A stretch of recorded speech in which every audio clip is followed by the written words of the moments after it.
आप सभी मित्रों का मेरा मैत्रीपूर्ण प्रणाम।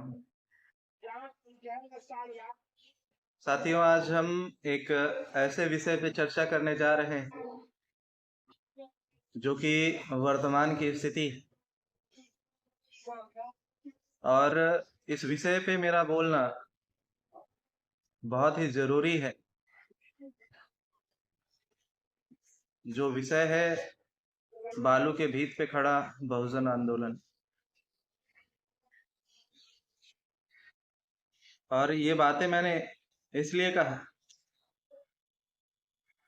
क्योंकि जो चीजें मुझे अभी तक के अनुभव रहे हैं इस समाज में रहते हुए, उस आधार पे मुझे ये सारे के सारे आंदोलन बालू के भीत के जैसे दिखे। जिस तरीके से बालू का भीत, जो बालू से हमने घर बनाते हैं, जो थोड़ा सा छू देने से ढह जाता है, और उसी आधार पे ये तथाकथित बहुजनों का जो आंदोलन चल रहा है, ये भी उस बालू के भीत पे है, जिसके आधार पे बालू का भीत। इसीलिए इस आज के विषय मैंने यही रखा है, बालू के भीत पे खड़ा बहुजन आंदोलन। क्योंकि ये बात मैं इसलिए बोल रहा हूँ और इतने विश्वास से इसलिए बोल रहा हूँ क्योंकि मैंने इस समाज के ऊपर रिसर्च किया, इसे समझा, इस आंदोलन में सहभागी रहा और इसे हर पहलुओं से देखा, चाहे वो राजनीतिक हो, सामाजिक हो, धार्मिक हो, व्यक्तिगत हो। सारे एंगल से चेक करने के बाद ही आज मैं ये वीडियो बनाने जा रहा हूँ, और आशा करता हूँ कि ये वीडियो आप सभी के लिए भी सहायक होगा। क्योंकि आप लोग को ऐसा लगता होगा कि एक भिक्षु होकर के इस मुद्दे पे वीडियो क्यों बना रहा है, क्योंकि भिक्षु जो होता है वो मानव कल्याण के हित के लिए कार्य करता है। बौद्ध धर्म में जो सन्यासी है उनको भिक्षु कहा जाता है। इसका मतलब मैं सिर्फ बौद्ध धर्म के भिक्षु की बात नहीं कर रहा, सन्यासी की, तमाम, चाहे वो किसी भी संप्रदाय या धर्म के हो, चाहे वो सिख, ईसाई, जैन, मुस्लिम, हिंदू, लिंगायत, कोई भी, जिस भी संप्रदाय और धर्म का जो सन्यासी होता है वो मानव समाज और मानव कल्याण हेतु ही कार्य करता है, और उसकी जो बातें होती वो उनके हित के लिए ही होती। तो मेरा भी जो कार्य है और जो मैं अभी बताने जा रहा हूँ वो भी मानव कल्याण के हित के लिए है, ना कि कोई संप्रदाय के हित की। और जो भी इन वीडियो को देखेंगे और समझेंगे तो उनको इन चीजों की समझ आएगी कि मैं क्या कहना चाहता हूँ। क्योंकि बहुजन आंदोलन की जो मैं बात कर रहा हूँ कि बालू के भीत पे खड़ा है, ये इसलिए कह रहा हूँ, उसका सबसे बड़ा कारण है कि ये बहुजन नहीं है। इनके पास जो बहुजन की थ्योरी आई है, ये इनके पास जो बहुजन के कॉन्सेप्ट आए हैं, वो बहुजन का कॉन्सेप्ट ही आया गौतम बुद्ध से। क्योंकि गौतम बुद्ध ने कहा बहुजन हिताय बहुजन सुखाय। उसके बाद इन्हीं बातों को डॉक्टर बी.आर. अम्बेडकर साहब ने भी कहा, बहुजन शब्द का उपयोग किया। काशीराम साहब ने भी बहुजन शब्द का उपयोग किया। तो कोई भी चीज जब लंबे समय से चली आती है तो वो दूषित हो जाती है, क्योंकि शब्द हो, संस्कार हो या ये शरीर हो, ये सब अनित्य है, विनाशी है। जो जिसकी उत्पत्ति हुई है तो विनाश भी होगा, और वो विनाश की तरफ जब जाएगा तो धीरे धीरे मैला होते हुए चला जाता है। उसी तरीके से बहुजन शब्द को आज मैला कर दिया गया है। बुद्ध ने जिस बहुजन की बात की और आज जिस बहुजन की बातें होती, दोनों बहुत अंतर है। दोनों एक दूसरे के विरोध में है। बुद्ध ने बहुजन इसलिए कहा, बहुजन हिताय बहुजन सुखाय। उन्होंने कहा कि मैंने जो मार्ग बताया है ये बहुत जनों के हित के लिए है, बहुत जन, मैक्सिमम पीपल्स के हित के लिए है। दुनिया में जो संख्या आज वर्तमान में 800 करोड़ आबादी है, तो मैक्सिमम लोगों के हित में हो सकता है 80%, 90%, 95% लोगों के हित के लिए हो सकता है अगर इस मार्ग पे कोई चलता है तो। बहुजन, सर्वजन नहीं कहा। सर्वजन का मतलब होता है 100%। लेकिन बुद्ध जैसा व्यक्ति, जो कि प्रत्येक बुद्ध एक वैज्ञानिक दृष्टिकोण के होते हैं, तो वे कभी भी सर्वजन शब्द का उपयोग इसलिए नहीं करेंगे क्योंकि उन्हें पता है कि प्रकृति के नियम में दो पहलू आते हैं, पॉजिटिव और नेगेटिव दोनों। तो 100% कोई भी चीज एब्सोल्यूट राइट और एब्सोल्यूट रॉन्ग नहीं होता है कि पूर्णतः तरीके से सही और पूर्णतः गलत होता है, ऐसा नहीं होता। तो कोई भी मार्ग किन्हीं के लिए दुख पैदा कर सकता है। तो बुद्ध ने जानते थे कि मेरा मार्ग में कुछ लोग दुख भी होंगे, दुखी भी होंगे, उनको गलत भी लग सकता है, इसीलिए उन्होंने कहा बहुजन, मतलब बहुत लोगों के हित के लिए। तो उन्होंने किसी पार्टिकुलर समुदाय, कोई खास लोगों के लिए कि ये समुदाय के लोग होंगे, ये कबीले के लोग होंगे जिनको मैं बहुजन कह रहा हूँ, या ये देश के लोग होंगे जिनको मैं बहुजन कहूँगा, ऐसा कुछ भी नहीं था। उनके बहुजन का मतलब है कि अमेरिका का भी व्यक्ति उसमें शामिल है, ऑस्ट्रेलिया का भी है, और अमेजन के जंगल में रहने वाले जो जंगली है उनके लिए भी है, और भारत में रहने वाले हैं उनके लिए भी, यूरेशिया में रहने वाले लोग हैं उनके लिए भी है। कुछ ऐसे शब्द आते हैं यूरेशिया, इसीलिए मैंने इसका प्रयोग किया। उनका जो धर्म है वो बहुजनों के हित के लिए, तो उन्होंने ये शब्द का उपयोग किया, बहुजन हिताय बहुजन सुखाय। लेकिन आज जो लोग अपने आप को बहुजन शब्द से जोड़ने की कोशिश कर रहे हैं, क्योंकि स्वयं को दिखाना है कि हम बुद्ध के आंदोलन को आगे ले जा रहे हैं। बुद्ध ने कोई आंदोलन ही नहीं किया। अगर बुद्ध ने कोई आंदोलन किया है तो वो आंतरिक आंदोलन, बुद्ध ने कोई क्रांति की है तो वो आंतरिक क्रांति की थी, बाह्य क्रांति उन्होंने तो किया ही नहीं। अंगुलीमाल को देखेंगे तो उन्होंने क्या उसके खिलाफ मोर्चा खोला था, सेना लेकर के गए थे, धरना प्रदर्शन किया था, कैंडल मार्च निकाले थे, पुलिस लेकर के गए थे? नहीं। अगर अंगुलीमाल के अंदर जो बदलाव आया था, वो बदलाव आने के पीछे था उसका आंतरिक बदलाव आया था, बाह्य नहीं, आंतरिक बदलाव आया था। उस समय की नगर वधु को उन्होंने जब बदला, उनकी मानसिकता को बदली,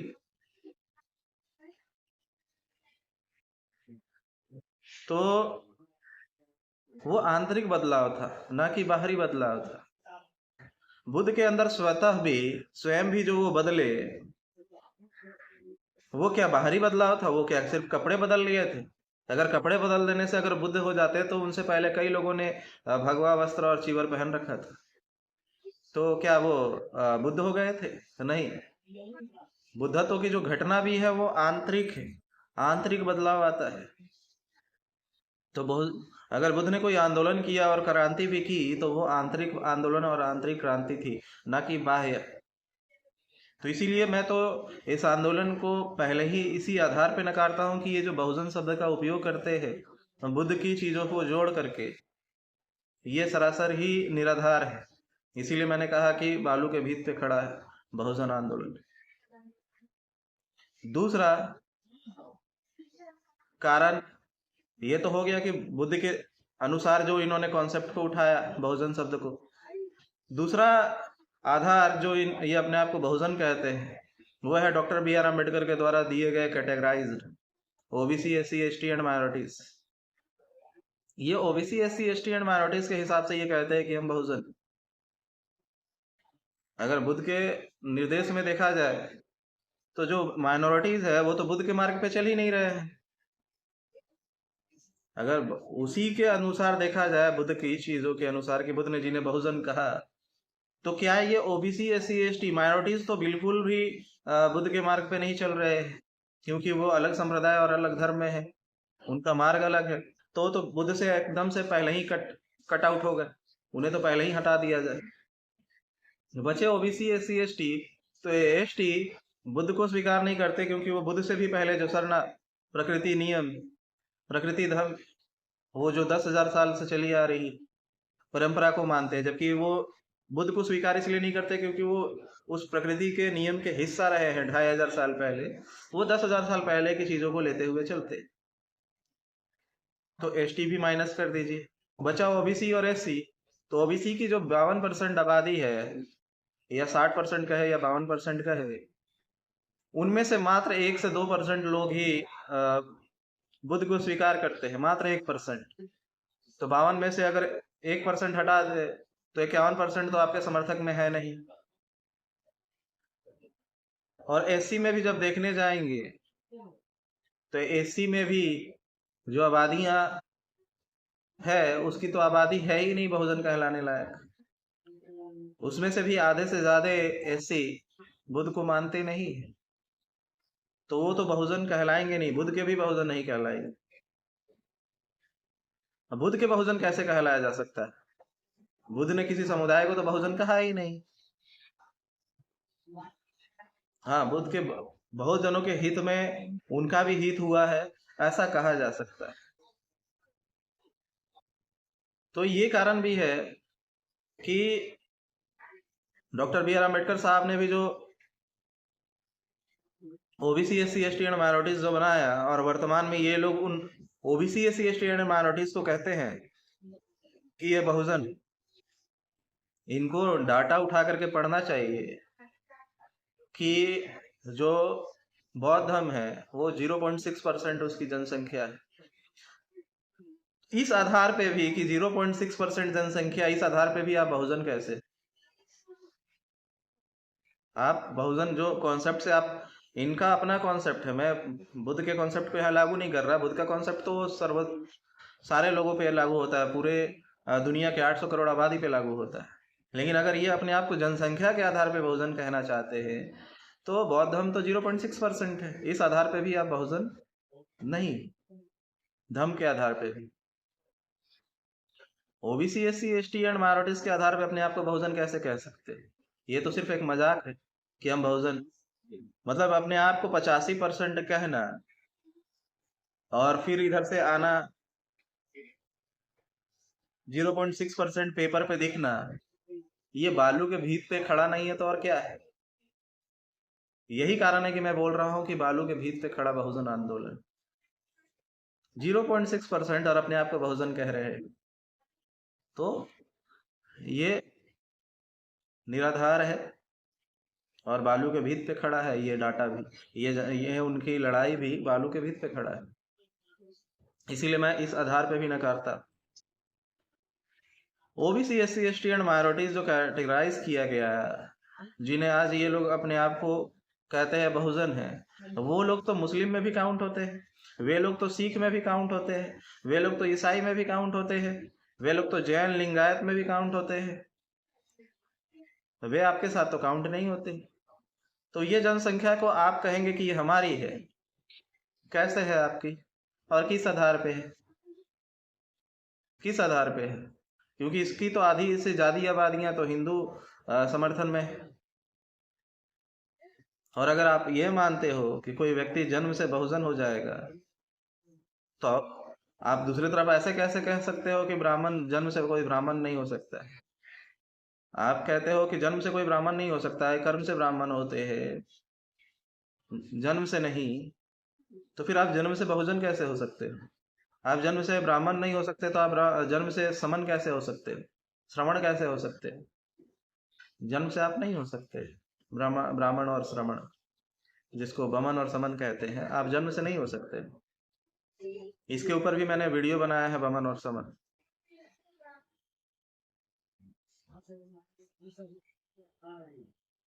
तो ये चीजें निराधार तरीके से चल रही है। और भी नजरिया से जब आप देखने के लिए जाएंगे कि बहुजन आंदोलन लगातार चल रहा है, तो बहुजन आंदोलन के पीछे जो लोग कार्य कर रहे हैं, अगर हम उन पे बात करने के लिए जाए तो इनके कार्य को जब हम देखेंगे तो ये कहते हैं कि हम बटे हुए हैं, इसीलिए हिंदू में है, सिख में है, ईसाई में है, लेकिन हम सबको इकट्ठा करना चाहते हैं। तो जब आप इकट्ठा करने के लिए भी जाते हैं तो जो इकट्ठा करने वाले लोग, क्योंकि किसी भी समाज को जो आंदोलन चलता है तो आंदोलन को संभालने के लिए कोई संगठन बनता है, संगठन की जरूरत पड़ती है किसी को भी एक संघ के अंदर में लेने के लिए। जैसे बुद्ध ने एक संघ बनाया भी और उस संघ में सारे लोग सम्मिलित हुए, तो इकट्ठा करने के लिए एक संघ निर्मित होता है। तो यहाँ पे भी अगर देखेंगे तो 6000 जातियों को इकट्ठा करने के लिए 6 लाख संगठन बनाए हुए हैं। छोटे मोटे और अनरजिस्टर्ड 6 लाख संगठन है पूरे भारत में। 6000 जातियों को इकट्ठा करने के लिए 6000 जातियों के संगठन है। सिर्फ डॉक्टर बी आर अम्बेडकर साहब के नाम पे 50,000 संगठन है। 50,000 तो मान लीजिए कि रजिस्टर्ड संगठन है पूरे भारत में। कम से कम बता रहा हूँ 50,000 रजिस्टर्ड संगठन है पूरे भारत भर में। तो 6000 जातियों को इकट्ठा करने के लिए 5000 संगठन बन गए। मतलब एक संघ तैयार नहीं।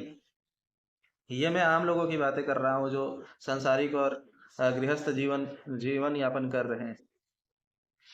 जो लोग स्वयं बुद्ध को मानते हैं वे एकत्रित है ही नहीं। भिक्षुओं के अनेकों संघ है। जो बौद्ध भिक्षु है उनके स्वयं के अनेकों संघ है। उन्होंने अनेकों संगठन बना के रखे हुए। तो एक जगह तो एकत्रित करने की इनकी क्षमता नहीं है, ये एकत्रित है ही नहीं एक जगह पे। तो इस आधार पे भी ये बहुजन नहीं है। इसीलिए मैंने कहा कि इस आधार पे भी ये बालू के भीत पे खड़ा बहुजन आंदोलन कि ये भिक्षु भी एक जगह एकत्रित नहीं है। पूरे भारत के भिक्षु भी किसी एक संगठन के बैनर तले नहीं, एक संघ में नहीं। और ये इस कारण से भी मैं कह सकता हूं कि बालू के भीत पे खड़ा है बहुजन आंदोलन। तो संघ इनके पास नहीं है। अब आते हैं कि संघ नहीं है तो अब नेतृत्व पे भी चर्चा कर ले। नेतृत्व, क्योंकि नेतृत्व कौन कर सकता है? क्योंकि नेतृत्व तो चाहिए ही ना। कोई संघ बनेगा तो जब संघ बना था 2500 साल पहले तो गौतम बुद्ध उसके नेतृत्व करता थे, नेतृत्व कर रहे थे। लेकिन नेतृत्वकर्ता की जो क्वालिटी है वो क्या होनी चाहिए?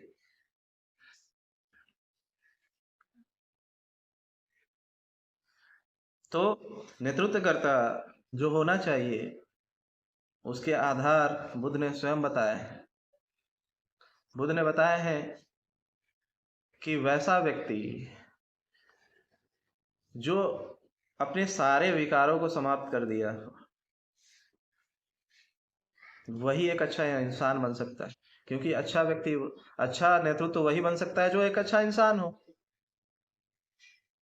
एक अच्छा नेतृत्व वही बन सकता है जो कि एक अच्छा इंसान हो।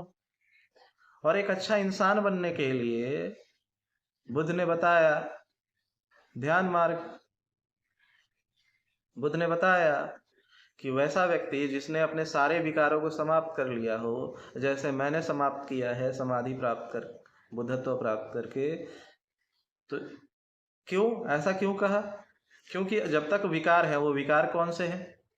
काम है, क्रोध है, लोभ है, मोह है, ईर्ष्या है, द्वेष है, राग है, अहंकार है। ये सारे जो विकार है हमारे अंदर में, ये विकार जब तक समाप्त नहीं होंगे कोई व्यक्ति एक अच्छा इंसान नहीं बन सकता। और जब तक कोई व्यक्ति एक अच्छा इंसान नहीं बन सकता तब तक वो एक अच्छा नेतृत्व तो नहीं बन सकता। ऐसा क्यों?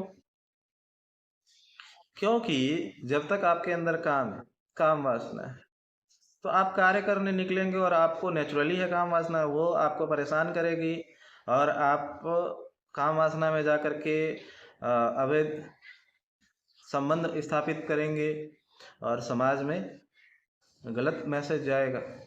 और वैसे व्यक्ति को काम वासना का लालच दे करके फंसाया भी जा सकता है। बहुत आसानी से वे इन चक्करों में फंस जाते हैं और आंदोलन बर्बाद हो सकता है।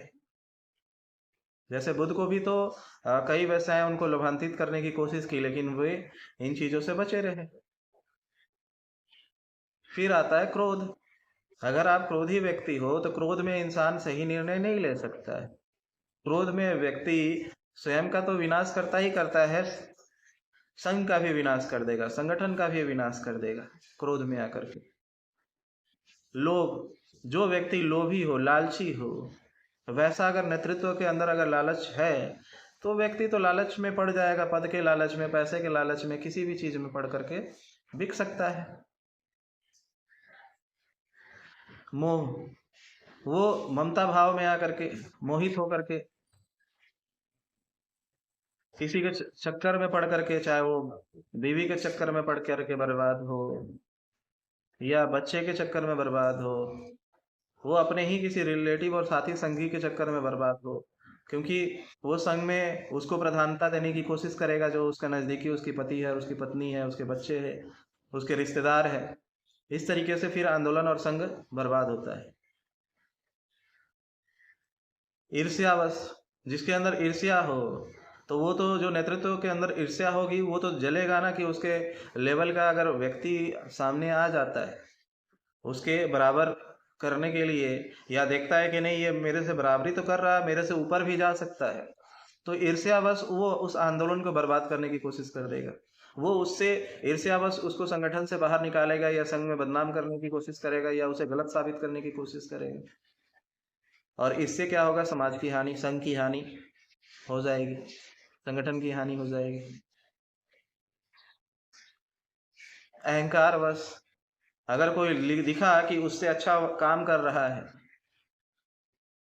तो वह अहंकार में आकर के उसकी बातें नहीं सुनेगा कि यार मुझे ज्ञान देने के लिए। तो अहंकार बस भी वो संगठन नाश हो सकता है, वो नेतृत्व नाश कर सकता है। तो इसीलिए बुद्ध ने कहा कि जब तक कोई व्यक्ति एक अच्छा इंसान नहीं बनता, और अच्छा इंसान बनने के लिए क्या करना होगा? अपने विकारों को मारना होगा। काम, क्रोध, लोभ, मोह, ईर्ष्या, द्वेष, राग, अहंकारों से ऊपर उठना होगा। इन सारे अपने शत्रुओं को मारना होगा। और ये शत्रु बनेंगे कैसे? तो बुद्ध ने बताया कि ध्यान करने से। ध्यान करने से जब हम समाधि को प्राप्त होंगे, समाधि घटित होगी और हमारे सारे विकार गिर जाएंगे। और हम यहाँ तक पहुंचेंगे कैसे? सील, समाधि और प्रज्ञा, जो बुद्ध ने तीन तीन रत्न बताए, त्रिरत्न है, सील, समाधि और प्रज्ञा। इसमें जब तक कोई व्यक्ति प्रतिष्ठित नहीं हो जाता है, सील, समाधि और प्रज्ञा में प्रतिष्ठित नहीं हो जाता है, तब तक वो एक अच्छा इंसान बन नहीं सकता। और जब तक कोई व्यक्ति एक अच्छा इंसान नहीं बन सकता, वो व्यक्ति एक अच्छा नेतृत्व भी नहीं बन सकता है। तो आज अभी तक मुझे एक भी नेतृत्व, इस संगठन में अगर मैं 50,000 संगठनों की बात कर रहा हूँ, मुख्यतः मैंने बड़े बड़े सारे संगठनों को जानता हूँ और उनके ऊपर उनकी चीजों को मैंने नोटिस किया है। उनके अंदर तो ऐसा नहीं है कि कोई व्यक्ति, समाधिष्ट व्यक्ति जो सील, समाधि और प्रज्ञा में प्रतिष्ठित हो, ऐसा एक भी व्यक्ति अभी नेतृत्व करते हुए नजर नहीं आ रहा है। और नजर इसलिए नहीं आ रहा क्योंकि वे सील, समाधि और प्रज्ञा में प्रतिष्ठित होना नहीं चाहते, क्योंकि सील, समाधि और प्रज्ञा में प्रतिष्ठित होने के लिए दृढ़ संकल्प की जरूरत है, और इनके अंदर दृढ़ संकल्प नहीं है। तो ये नेतृत्व नहीं है। तो एक तो ये बहुजन नहीं है, दूसरा ये जनसंख्या के आधार पर भी बहुजन नहीं है, तीसरा ये बुद्ध जिस बहुजन की बात कर रहे हैं वो भी नहीं है, चौथा अगर हम अभी मैंने जो बातें अभी बताई उसके आधार पर भी ये बहुजन नहीं है। नेतृत्व के आधार पर भी ये बहुजन, ये आंदोलन बालू के बीच से खड़ा है। ये अगर मैंने जिस कहा कि एक संघ होना चाहिए, तो संघ के अनुसार भी ये बहुजन नहीं है, क्योंकि एक जगह एकत्रित ही नहीं है। अब आते हैं जनता के पीछे, क्योंकि अब संघ है, संघ की बातें कर लिए, नेतृत्व की बातें कर लिए। अब उस समाज में जो लोग हैं जिनको जोड़ करके हम बहुजन बनना चाहते हैं, उनकी क्या हालात है? ये समाज में जो लोग अभी हैं वर्तमान में इस बहुजन आंदोलन में, तथाकथित बहुजन, मैं बार बार एक शब्द का उपयोग करता हूँ, तथाकथित बहुजन। तथाकथित बहुजन का मतलब ही होता है कि जो सिर्फ तथाकथित मतलब सिर्फ कहने के लिए बहुजन है, एक्चुअल में ये बहुजन नहीं। कहने के लिए बहुजन है, एक्चुअल में ये बहुजन नहीं है। इसीलिए मैं उपयोग करता हूँ अपने सारे पोस्टों में, अपनी बातों में तथाकथित बहुजन। अब जनता की बात करने जाए तो जो जनता है और जो इनके नेतृत्व, मैं सारे लोगों की बात कर रहा हूँ। जब मैं लोगों की बात कर रहा हूँ, इन लोगों की जो बहुजन आंदोलन चला रहे, चाहे वो उसके नेतृत्व करता हो, कार्यकर्ता हो, प्रचारक हो या लोग हो, ये सारे के सारे बुद्ध को मानते ही नहीं है।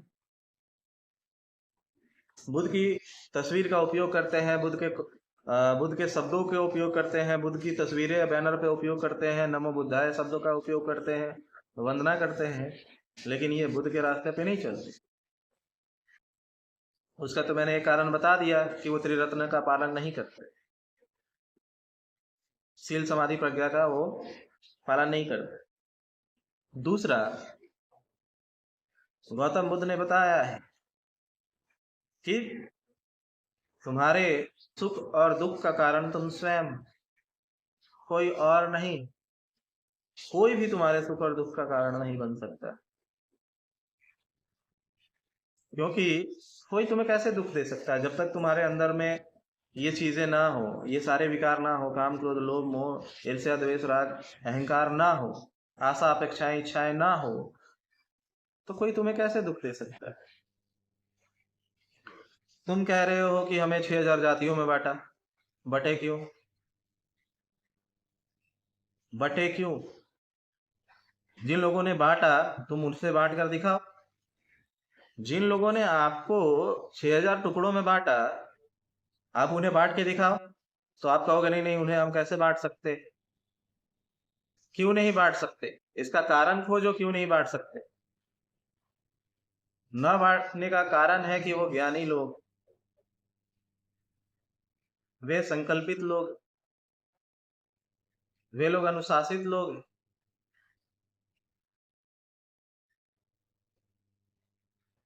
और अज्ञानता बस आप बटे हुए हो। आपको कोई आकर थोड़ा सा भड़का देता है और आप बट जाते हो, तो गलती आप में है ना। अगर कोई आकर आपको बांट दिया तो आप भी उसे बांट के दिखा दो। नहीं बांट सकते, आपकी क्षमता नहीं, आप कमजोर हो, आप अनुशासित नहीं हो, दृढ़ संकल्पित नहीं हो, आप शील समाधि प्रज्ञा में प्रतिष्ठित नहीं हो, और ना आप शील समाधि प्रज्ञा को मानते हो, इसलिए आप कमजोर हो, और इसीलिए आप खुद से स्वयं बट गए हो। कोई बांटता नहीं। ताकतवर को कोई बांट के दिखाए, अगर जो जिन लोगों ने आपको बांटा आप उनको बांट के दिखाए, नहीं बांट सकते, क्योंकि वो ताकतवर है, इसीलिए आप उन्हें नहीं बांट पा रहे और नहीं बांट सकते कभी। आप कहते हो कि हमें पढ़ने नहीं दिया। पढ़ने नहीं दिया तो बैठ के कर क्या रहे? जब पढ़ने नहीं दिया और आप बहुसंख्यक हो, 85% आपकी आबादी है, और 3% आपको पढ़ने नहीं दिया, तो बैठ के कर क्या रहे? और आपके पूर्वज क्या कर रहे? और इतने कमजोर पूर्वज थे, तो फिर आज रोना क्यों? कमजोर लोगों का कभी भी इस दुनिया में, इस प्रकृति में वे रहने के लायक ही नहीं, क्योंकि प्रकृति का नियम ही कहता है कि जो ताकतवर होगा वो सारी चीजों पे अपना अ, हक जताएगा। कोई भी चीज उसके पास आएगी तो सबसे पहले वो अपने पास रखेगा, बचेगा तो फिर वो दूसरों को देगा। प्रकृति का नियम है ये, कि ताकतवर जो होगा वो राज करेगा। तो अगर आप बटे हो, तो आपकी कमजोरी हो कि आप बटे हो।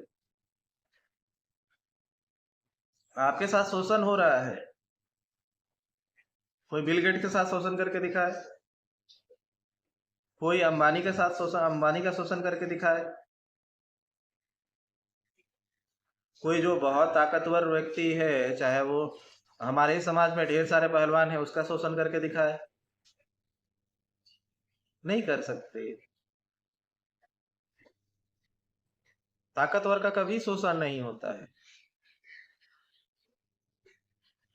आपका शोषण हो रहा है, इसका मतलब आप कमजोर हो। आप बटे हो क्योंकि आप बटने के लिए तैयार थे। कहते हैं ना कि लड़की आई और हम लोग तो अभी तक 3-4 भाई थे, सारे के सारे एकत्रित थे, इकट्ठा थे घर में, हम लोग सब संगठित थे। एक लड़की क्या आई घर में, तीनों भाई चारों भाई अलग अलग हो गए, लड़की पे दोष डालते। अगर वो लड़की दोषी है, वो अकेली लड़की अगर घर को तोड़ दी, ये आप माध्यम बनी है वो। आप पहले से टूटे हुए थे, पहले से आप लोगों के मन में एक दूसरे के प्रति ईर्ष्या भावना, जलन की भावना, अहंकार की भावना, द्वेष की भावना, लोभ की भावना पहले से बनी हुई। आप अंदर से खोखले थे, बाहर से रंगाई पुताई कर लिए, लेकिन अंदर से खोखले थे। इसीलिए मैं कह रहा हूं कि बालू के भीत पे खड़ा जो बहुजन आंदोलन क्यों कह रहा हूं, क्योंकि भीत पे खड़ा है, तो उसको थोड़ा सा छुओगे वो गिर जाएगा। अब ये कहोगे कि उसको मार करके तोड़ा गया, नहीं।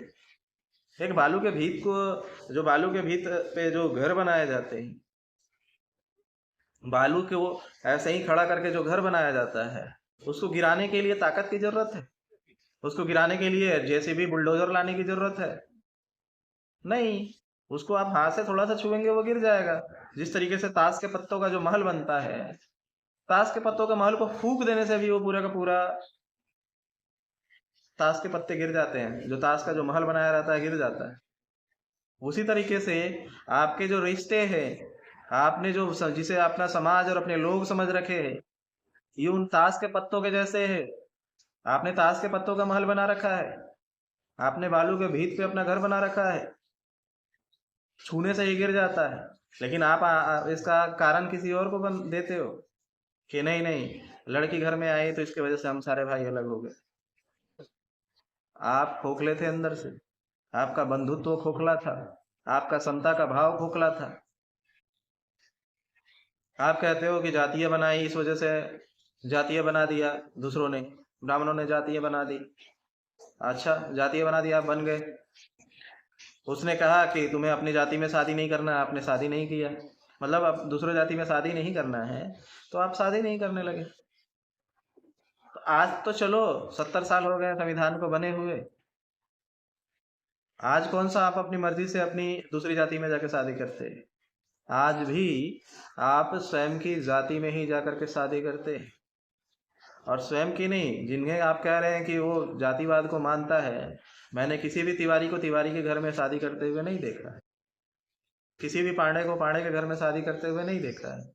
लेकिन मैंने चूंकि मेरे एक दोस्त है, मुझे अपनी जाति के बारे में भी 7 जातियों के बारे में नहीं पता है कि 7 जातियों की 7 उपजातियां क्या है, लेकिन हमारे एक मित्र हैं, उन्होंने उनके घर में जब रिश्ते में शादी थी तब उनसे चर्चा चल रही थी, तो मैं जाना, नहीं तो इसके बारे में मुझे उतनी जानकारी नहीं है। तो हर एक जाति की 7 उपजातियां होती हैं, इतनी मुझे पता है। तो उन्होंने बताया कि जब हमारे घर में शादी होती है तो चेक किया जाता है कि सामने वाला, चूंकि वो पासवान दुसाध जाति से, तो उन्होंने कहा कि हम दुसाध है, पासवान है, लेकिन अपने में शादी नहीं होता है। उसमें भी जब 7 उपजातियां हैं तो उसमें मगही है, सिलोटा है, ऐसे करके और 5 और है। तो मगही जो है वो मगही मगही में ही शादी करेगा और सिलोटा सिलोटा में ही शादी करेगा। मतलब हम सिर्फ जातियों में नहीं, आप सिर्फ जातियों में नहीं, जातियों में भी जो 7 उपजातियां बनाई है उसमें जाके शादी करते हैं। और आप ब्राह्मण को जातिवादी कहते हैं और अपने आप को जातिवादी नहीं कहते। अपने आप को देख ले, अपने आप को देखे पहले कि आप टूटे हुए हो, बटे हुए हो, आप संकल्पित नहीं हो। और जो लोग ये कहते हैं कि तुम, आपको कोई पढ़ने नहीं दिया, आप पढ़ते नहीं। मैं बोध गया में रहा 6 महीने में, दिल्ली जैसे शहर में 1 महीने रहा, मैं पुणे जैसे शहर में 1 महीने रहा, देखा वहाँ पे जो रोड पे भीख मांगने वाले लोग हैं, चूंकि ऐसे जगहों पे विदेशी टूरिस्ट आते हैं, नेपाल में काठमांडू में पोखरा में रहा, तो जहाँ पे टूरिस्ट आते हैं वहाँ के जो भिखारी, वो इंग्लिश में टॉक करते हैं विदेशियों से, इंग्लिश में बात करते हैं। उनको एक नहीं 4-5 लैंग्वेज आती है। फिर आप कहते हो कि हमारे लोगों की मानसिक पिछड़ापन है। नहीं, मानसिक पिछड़ापन नहीं। जब उन्हें हाथों हाथ पैसे मिले, मतलब अगर अभी कार्य की और अभी पैसे मिले, तो उस काम को वो तुरंत सीखेंगे, क्योंकि बुद्धि सबकी उतना ही दी हुई। प्रकृति ने। प्रकृति किसी के साथ भेदभाव नहीं करता। हाँ, किसी को ज्यादा मेहनत करने की जरूरत पड़ती है और किसी को कम। क्योंकि मैं ही अपना खानदान का पहला ग्रेजुएट व्यक्ति, अपने खानदान का पहला ही हूँ। तो मैं भी चाहता तो रो सकता था कि नहीं मेरा पीछे का खानदान पढ़ा लिखा नहीं है, तो मैं भी पढ़ा लिखा नहीं। हमने मेहनत किया, मैंने मेहनत किया, मेहनत करके ग्रेजुएशन पास किया, और आज भी ढेर सारी किताबें लगातार पढ़ते रहता हूँ।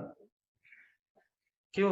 क्योंकि मुझे पता है कि जितना घिसेंगे दिमाग को उतना ज्यादा ये तेज होगा, जितना घिसेंगे उतना ज्यादा हम फायदा होगा मेरे लिए। तो मैंने वहाँ के, चाहे वो पोखरा हो या काठमांडू हो, दिल्ली हो, पुणे हो या बोध गया हो, यहाँ पे जहाँ पे टूरिस्ट लोग ज्यादा आते हैं, आगरा हो, तो वहाँ के जो भिखारी हैं वो 4-5 लैंग्वेज में बात करते हैं। क्यों? क्योंकि उन्हें तुरंत अभी वो काम किए और उसके बदले उन्हें पैसा मिल गया। हमारे लोगों के अंदर में पेशेंस नहीं, मैं हमारे सॉरी आपके लोगों में पेशेंस नहीं, जिन्हें आप बहुजन कह रहे हैं, जिनको आप सुधारने की बातें कर रहे हैं। पहले तो आप स्वयं सुधरे हुए तो है नहीं, शील समाधि प्रज्ञा में प्रतिष्ठित तो है नहीं, लेकिन जिनको भी सुधारने जा रहे हैं, ना आपके अंदर पेशेंस है, ना उनके अंदर पेशेंस है, ना आपके अंदर संकल्प है, ना उनके अंदर संकल्प है, ना आपके अंदर अनुशासन है, ना उनके अंदर अनुशासन है। वे 10-12 साल या 15 साल पढ़ाई करके नौकरी करने की इच्छा नहीं रखते हैं अपने अंदर। वे चाहते हैं कि तुरंत हमें अभी काम करें और अभी पैसा मिल जाए, तो हम मेहनत करेंगे, तो हम इंग्लिश समझेंगे, इंग्लिश बोलना जानेंगे। लेकिन अगर कोई कहे कि 12 साल बाद तुम पैसा कमाना शुरू करोगे, 12 साल पहले पढ़ लो, तो वो पढ़ना नहीं चाहते। वो एक लॉन्ग टाइम तक पैसेंस नहीं रख सकते कि हम लॉन्ग टाइम जब पढ़ाई कर लेंगे, इस क्षेत्र में आगे बढ़ जाएंगे, तो हम और ज़्यादा पैसा कमा सकते हैं। ये वो क्षमता नहीं रखते, उनके अंदर ये चीज़ें, पैसेंस लेवल नहीं है। ऊपर से ये लोग चूंकि जिनके अंदर अनुशासन नहीं होता, दृढ़ संकल्प नहीं होता, जिनके अंदर शील समाधि प्रज्ञा नहीं होती, वो महा डरपोक होते हैं, बहुत ज्यादा डरपोक होते हैं। तभी तो अभी सुनने को मिलता है कि किसी की शादी में आए, शादी में ढेर सारे बाराती हैं और 10 लोग आए और उनको घोड़ी से उतार दिया, ये घोड़ी से उतर गए और चले गए। डरपोक है। डरपोक नहीं होते तो फिर जो लोग आपको घोड़ी से उतारते हैं, आप उनको घोड़ी से उतारने जाओ, उसके बाद पता चलेगा कि आपके साथ वो क्या करेंगे। जो लोग आपके घर आकर के, आपके समाज में, आपके मोहल्ले में आकर के आपके मूंछ काट देते हैं, मूंछ रखने पे, या मार के चले जाते हैं, तो आपका समाज क्या करता है? आप डरपोक, क्योंकि आपके अंदर शील समाधि प्रज्ञा नहीं है, इसलिए आप डरपोक हो। आप संकल्पित नहीं हो, आप अनुशासित नहीं हो, इसलिए डरपोक हो। आप जाओ, जो लोग आपके मूंछ काटते हैं, आप उनके मूंछ काट कर दिखाओ, उसके बाद वे आपके साथ क्या हसल करेंगे, वे आप देख लेना। तो आप निडर नहीं हो, महाडरपोक, संकल्प हीन हो, आपके अंदर 1% संकल्प नहीं, अनुशासित नहीं हो, अनुशासनहीन हो, और सिर्फ हवा में अपने आप को बहुजन कहते फिर रहे। हम बहुजन हैं, डॉक्टर बी आर अम्बेडकर हमारे समाज के हैं, तो क्या वो डॉक्टर हो गए तो आप भी डॉक्टर हो जाओगे? क्या जन्म से आप डॉक्टर की उपाधि मिलती है क्या? चूंकि हमारे लोग बुद्ध की तस्वीर, अम्बेडकर साहब की तस्वीर, फुले साहब की तस्वीर इसलिए उपयोग करते हैं क्योंकि ये लोग एक चर्चित महापुरुष, और इन महापुरुषों को अपने तस्वीर में लगा करके, अपने संगठन की तस्वीर में लगा करके, स्वयं को उनके वंशज बता करके अपने आप को ऊंचा दिखाने की कोशिश करते हैं। जिस तरीके से अभी ट्रेंड चल रहा ना, अगर ट्रैफिक पुलिस ने किसी लड़के को पकड़ लिया, तो वो कहता आपको पता है मेरे ताऊ, मेरे चचा विधायक है, मेरे फलाना मंत्री, हम उन मंत्री के भतीजे। वो स्वयं क्या है? अगर आपको उन पे हंसी आ रही है कि वो स्वयं कुछ भी नहीं है, लेकिन फिर भी उड़ रहे हैं, क्योंकि विधायक उनके ताऊ और चाचा है, फिर भी ये नहीं है, लेकिन ये उड़ रहे हैं। उड़ किस लिए रहे हैं? कि हमारे ताऊ, उनके हो जाने से आप थोड़ी बन गए विधायक। एक एमबीबीएस डॉक्टर जो एमबीबीएस पढ़ाई करके जब डॉक्टरी किया है, जब उसका बच्चा पैदा होता है तो क्या पैदा होते ही वो डॉक्टर हो गया? नहीं, उसे भी उतना ही पढ़ाई करना पड़ेगा जितना कि उसके पिता ने किया था। और अगर पिता से भी आगे बढ़ना है तो उससे ज्यादा मेहनत करके आगे जाना होगा। लेकिन ये समाज डॉक्टर बी आर अम्बेडकर साहब को अपना पूर्वज मानकर, महापुरुष मानकर अपने आप को श्रेष्ठ घोषित करने की कोशिश करता है कि जानते हो मैं कौन हूँ? डॉक्टर बी आर अम्बेडकर का वंशज, डॉक्टर बी आर अम्बेडकर के खानदान से हूँ, डॉक्टर बी आर अम्बेडकर के हमारे महापुरुष, बुद्ध हमारे महापुरुष है, बुद्ध की धरती से हम आए हुए हैं, बुद्ध को मानने वाले लोग हैं, बुद्ध के असली वंशज हम लोग हैं यहाँ के मूल निवासी। ये कह कह करके वो झूठा एक आवरण क्यों निर्माण कर रहे हैं? ये कोई ठोस आवरण नहीं। ठोस आवरण तब होता जब आपके अंदर वो चीजें होती। आप बुद्ध होते, आप अंबेडकर होते, आप फूले साहू होते, आप शिवाजी होते, तो सही हो सकता था। आप कुछ नहीं,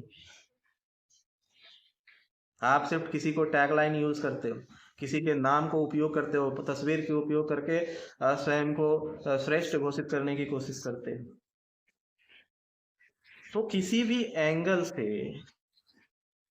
ये ना, ये समाज जो लोग इस आंदोलन में है और जिस आंदोलन को चलाने वाले जो लोग हैं, नेतृत्व करने वाले लोग हैं, ये बुद्ध को नहीं मानते, ना उनके शील समाधि प्रज्ञा को मानते हैं, ना उनके इन बातों को मानते हैं कि तुम्हारे दोषों का कारण, तुम्हारे दुख का कारण तुम स्वयं हो। मान लीजिए एक पहलवानों की युद्ध हुई, अखाड़े में लड़ाई होती, और एक पहलवान हट्टा कट्टा और एक पहलवान पतला दुबला है। दोनों में अंतर क्या है? एक जो हट्टा कट्टा है उसने डिसिप्लिन का फॉलो किया, उसने अच्छी डाइट ली, उसने मेहनत किया, मेंटली फिजिकली स्ट्रांग हुआ, टेक्निक सीखी लड़ाई की अखाड़े में। दूसरा कौन? जो पतला दुबला है, उसने ना अपने डाइट पे फोकस किया, ना उसने डेडिकेशन दिखाया, ना उसने मेंटल और फिजिकल वर्कआउट किया, ना उसके जीवन में अनुशासन है। अब वो व्यक्ति जब लड़ाई करने जाता है किसी हट्टे कट्टे पहलवान से तो हार जाएगा। अब हारने के बाद भी नेक्स्ट लड़ाई के लिए दिन रखा जाता है कि 3 महीने बाद फिर से युद्ध होगा इन दोनों के बीच में, फिर इनके बीच एक बार अखाड़ा में लड़ाई करवाई जाएगी। तो क्या करते हैं फिर? जो हट्टा कट्टा व्यक्ति है वो अपने डिसिप्लिन का पालन वैसा ही का वैसा ही करता है। वो उस डिसिप्लिन पे सुबह सुबह उठना, एक्सरसाइज करना, मेंटली फिजिकली स्ट्रांग होना, दृढ़ संकल्पित रहना, अच्छा भोजन करना। और दूसरी तरफ जो पतला दुबला जो व्यक्ति था जो हार गया, वो यूट्यूब पे, फेसबुक पे, ट्विटर पे वीडियो बना के डालता है कि मुझे इसने हरा दिया, उसके खिलाफ आंदोलन करता है, उसे गाली देता है, उसका विरोध करता है, उसका चरित्र हनन करता है, उसकी बुराइयां करता है, और इसी में वो 3 महीना पार कर देता है। तो क्या 3 महीना जब उसने पार कर दिया, 3 महीना बाद अखाड़ा में जब फिर से भिड़न होगा तो कौन जीतेगा? वही जीतेगा जो पहले जीता था। क्यों? क्योंकि इसने ये हारा क्यों उस अखाड़े में? हारने का पीछे का कारण क्या था? हारने के पीछे का कारण था उसकी कमजोरी, कि उसके शरीर में ताकत नहीं थी, फुर्ती नहीं थी, वो मेंटली फिजिकली स्ट्रांग नहीं था, वो डिसिप्लिन नहीं था, वो संकल्पित नहीं था, इस वजह से वो हारा। लेकिन हारा वो अपने वजह से, और कारण किसे समझ रहा था? उसे, कि उसने मुझे हरा दिया, और फिर उसके पीछे 3 महीना लगाया।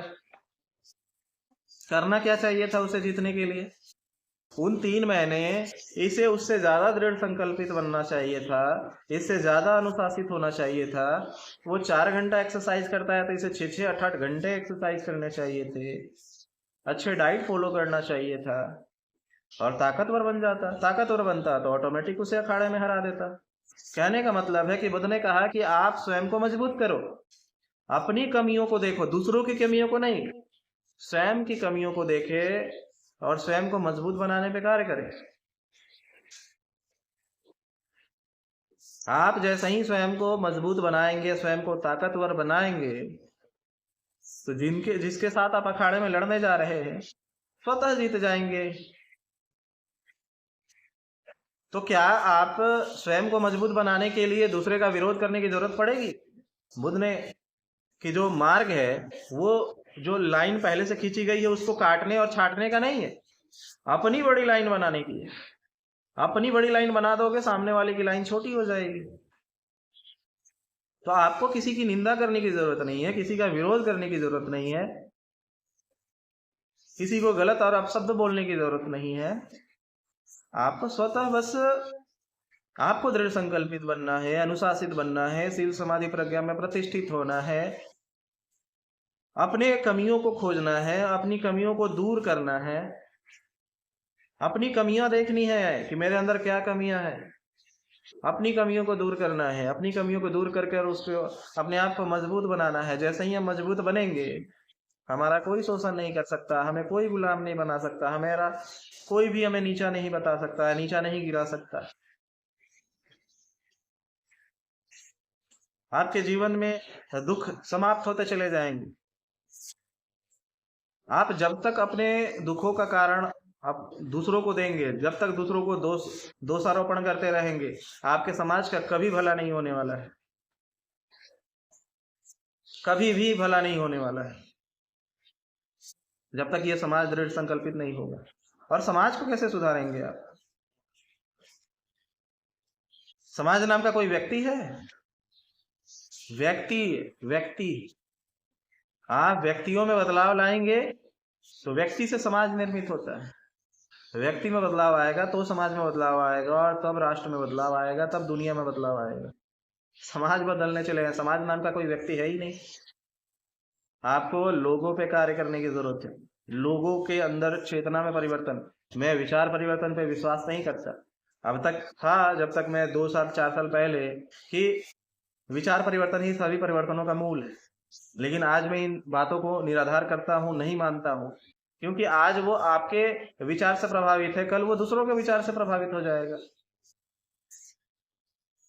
तो अगर आपने उसमें परिवर्तन लाया है विचार डाल के, तो फिर कोई आपसे ज्यादा अच्छा बात रखने वाला, तर्क करने वाला, उसके अंदर दूसरे विचार ला करके उसको अपने साइड ले जा सकता है। तो विचार परिवर्तन सभी परिवर्तनों का मूल नहीं है। बुद्ध ने बताया चेतना का परिवर्तन, चेतना में आया हुआ परिवर्तन सभी परिवर्तनों का मूल है। जिस दिन आपका चेतना शुद्ध हो गया, फिर कोई भी विकार आपको नहीं डुला सकते, क्योंकि आपने सारे दुश्मनों को मार दिया, सारे विकारों को समाप्त कर देते। कोई आपको फिर नहीं बदल पाएगा, कोई कितना भी विचार देकर जाएगा, आपके अंदर कोई परिवर्तन नहीं आएगा। वो सबसे ठोस परिवर्तन होगा जो आपके चेतना में आएगी।